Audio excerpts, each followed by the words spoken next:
یو ورور پوښتنه کړې ده چې یو انسان د شپې و د شوی سهار راپاڅېدلی دی، لمونځ یې کړی، ماسپښین څه وخت ورته پته ولګېدله چې د جنابت پرې اوښتی دی، احتلام یې شوی دی، دا به دې لمونځ سره څه کوي، راګرځوي به که نه؟ نو جواب دا دی چې کله یو انسان باندې داسې حالت راغی چې هغه پوه شوی په ځان باندې نه دی، لمونځ یې کړی دی، وروسته ورته پته ولګېده چې دی باندې جنابت ته اوښتی دی، نو دغه لمونځ چې دا کوم نږدې وخت کې لمونځ دی دا خو به راګرځوي یقینا، دا لمونځ بلکل نه دی شوی. ورسره اخیري خوب باندې به دا حمل کولی شي، یعنی کوم خوب چې دی اخیري کړی دی د اخیري خوب یقیني دی، مثلا د شپې خوب یې کړی راپاڅېد،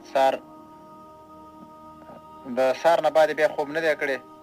نو سهار لمونځ یې کړی دی، ماسپښین لمونځ یې کړی یا نه دی کړی، خو هغې نه بعد بیا خوب نه دی شوی،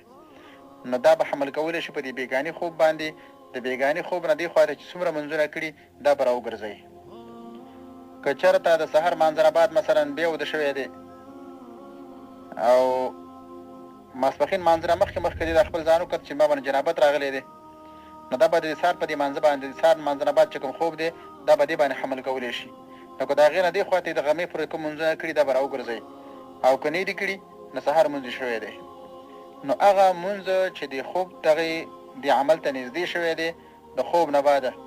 دا لمونځ به راګرځوي او دا به حمل کولی شي په دې اخري خوب باندې، ځکه دا خو که داسې احتمالات راواړي دې کې خو ډېر احتمالات کېدلی شي، کېدی شي دا کار بېګا خوب کې شوی، کېدی شي پرون غرمه خوب کې شوی، کېدی شي بله شپه خوب کې شوی،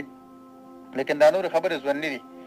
دا اخري خوب چې دی نو دا یقیني دی په دې باندې به حمل کولی شي، د هغې نه بعد چې څومره لمونځونه شوي دي دا به راګرځولی شي. السلام علیکم ورحمت الله.